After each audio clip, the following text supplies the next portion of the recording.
عامر خان سے میری ملاقات ہوئی، میں نے اس کو کوئی دین کی بات نہیں کی، صرف محبت تھی۔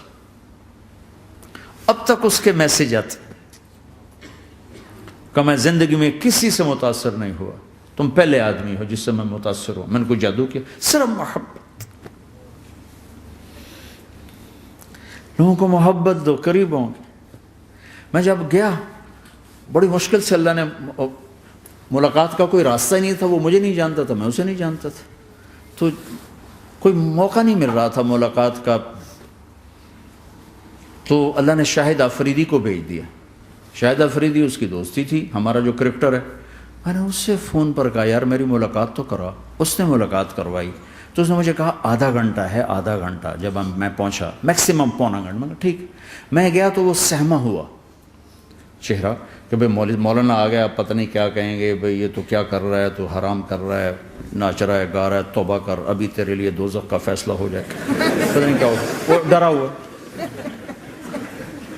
سہما ہوا تھا۔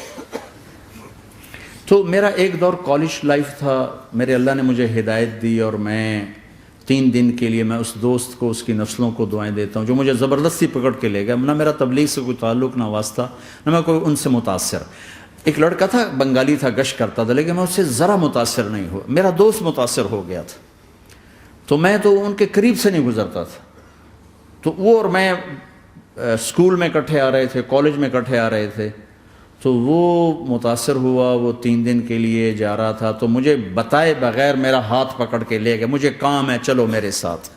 اور میں اس کو انکار نہیں کر سکتا تھا، یہ میرا اس کا تعلق تھا۔ اب بھی اسی طرح بھائیوں جیسا تعلق، میں اس کا احسان ماں، مجھے زبردستی لے گیا۔ ہمارے پنجابی کی مثال ہے، کبے نو لت لگی وہ سیدھا ہو گیا۔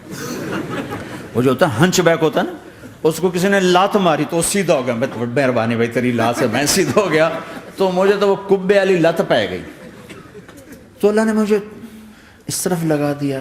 اور جب میری کالج لائف، میں نے کالج کا بہترین سنگر تھا، اسکول کا بہترین، یہ جنید جمشید کیا ہے جو اس زمانے میں یہ سارا کو ٹھا میں نے سارا کیا ہے۔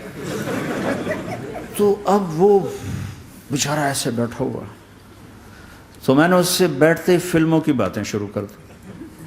اور تھوڑی دیر بعد کہ میں نے محسوس کیا کہ فرام 60 to 72 جو فلم انڈسٹری کو جتنا میں جانتا تھا اتنا وہ نہیں جانتا تھا۔ تو اس کے اوپر میرے علم کا روپ پڑ گیا، اس کی لائن کا علم تھا نا۔ تو وہ تو حیران پریشان، یہ واز تو ہو رہے، تو کبھی دلیپ کمار کی باتیں شروع ہو گئیں، کبھی راج کپور کی شروع ہو گئی، اور کبھی محبوب صاحب شروع ہو گئے، کبھی مدن موہن شروع ہو گئے۔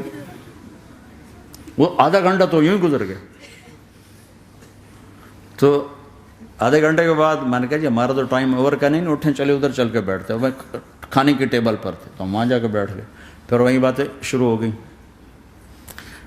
جب اس کا سارا خوف دور ہو گیا اور ریلیکس ہو گیا، اس میں پونے گھنٹے سے 50 منٹ گزر گئے تھے، تو پھر میں نے کہا عامر بھائی آپ حج پہ آئے ہیں، اگر آپ اجازت دیں تو آپ کو اپنے نبی کا حج سنو۔ کہنے لگے ہاں جی ضرور سنائی۔ پھر میں 1.25 گھنٹہ بولتا رہا، اور وہ ایسے کر کے یہاں سے وہ یوں نہیں ہوا، 1.25 گھنٹہ ایسے بیٹھ کے یوں سنتا، ہلا نہیں اپنی جگہ سے۔ لوگ محبت کے بھوکے ہیں، تم فتوے دینا شروع کر دیتے۔ 2 گھنٹے کی ملاقات کے بعد جب ہم نکلے تو نیچے تک چھوڑنے آیا عامر خان۔ حج کے بعد میں نے کہا ایک ملاقات اور ہو جائے گا، ضرور ہوگی۔ پھر اس کا میسج آیا کہ میں مدینے چلا گیا ہوں، معذرت چاہتا ہوں۔ میں نے کہا میں مدینے آ جاؤں گا، میں مدینے پہلے ہو آیا تھا حج سے پہلے۔ تو اس نے کہا کہ آپ 14 تاریخ کو آ جائیں، 4 سے 6 کا ٹائم میں نے آپ کے لیے رکھا ہے۔ تو میں جنید اور ایک اور ساتھی ہم دوبارہ وہاں چلے، 4 بجے 4:15 ہم اس کے ساتھ ہماری سٹنگ شروع ہوئی۔ 4:15 سے 10:15 تک 6 گھنٹے مسلسل، اور اس کے ماتھے پہ ذرا نشان نہیں آیا کہ میں بور ہو رہا ہوں۔ اور اس کے بعد ہم اٹھے، اس کا جی نہیں چاہ رہا تھا کہ ہم اٹھ کے چلے جائیں، محبت۔ پھر ایک امتحان پڑ گیا، میں اجتماع میں تھا رائمنڈ کے پچھلے سال، اس کا میسج آ گیا میری فلم تلاش آ رہی، اس کی کامیابی کی دعا کرو۔ لے بھائی اے چنگی بڑی. میں کہا اب کیا کروں؟ جواب دینا بھی ضروری، دعا بھی نہیں ہو سکتی، کیا کروں؟ تو جب وہ میسج آیا تو میرے سامنے کوئی 10-12 علماء بیٹھے تھے. میں نے کہا بھائی یہ میسج ہے، اس کا جواب دو. کہا جی یہ ہمارا فیلڈ نہیں تمہارا ہے، تو ہی جواب دے. میں سارا دن سوچتا رہا، مجھے کوئی جواب سمجھ میں نہیں آیا کہ جان بھی بچ جائے، جواب بھی چلا جائے. پھر اگلا دن بھی گزر گیا، مجھے کچھ سمجھ میں نہیں آیا. میں عصر کا وضو کر رہا تھا، ایک دم اللہ نے ایک مضمون دل میں ڈالا.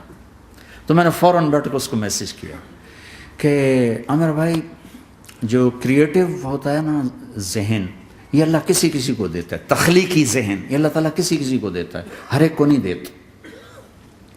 اور یہ اللہ کی بہت بڑی عطا ہوتی ہے. اور میں نے تمہارے ساتھ جو وقت گزارا اس میں نے دیکھا کہ اللہ نے تمہیں تخلیقی ذہن دیا ہے، تم کریٹر ہو. اور جو لوگ اس ٹائپ کے ہوتے ہیں وہ کامیابی ناکامی کی پرواہ نہیں کرتے، وہ اپنے کام سے کام رکھتے ہیں. آپ کا بھائی تو فوراً اس کا میسج آیا، آپ ٹھیک کہہ رہے ہیں، آپ ٹھیک کہہ رہے ہیں. بات ہو گئی. پھر میں تھا ہانگ کانگ، میں نے وہاں سے اس کو میسج کیا.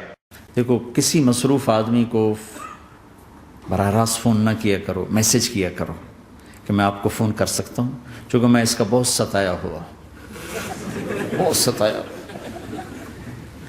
تو میں نے اسے میسج کیا کہ میں طارق جمیل ہانگ کانگ میں آپ کو فون کر سکتا ہوں، میں آپ کو فون کر سکتا ہوں.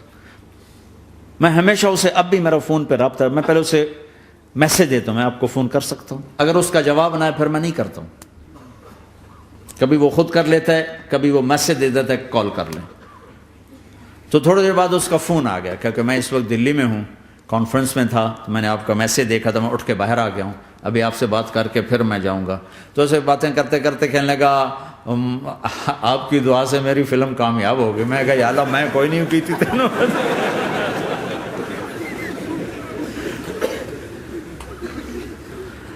بھائیو محبتیں بانٹو، نفرتیں تو پہلے ہی بہت پھیل چکی.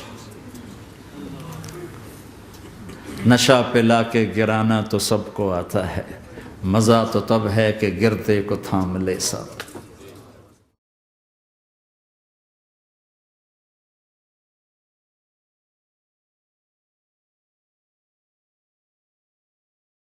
لا إله إلا الله محمد رسول الله عليه صلاة الله وآله والأحبة.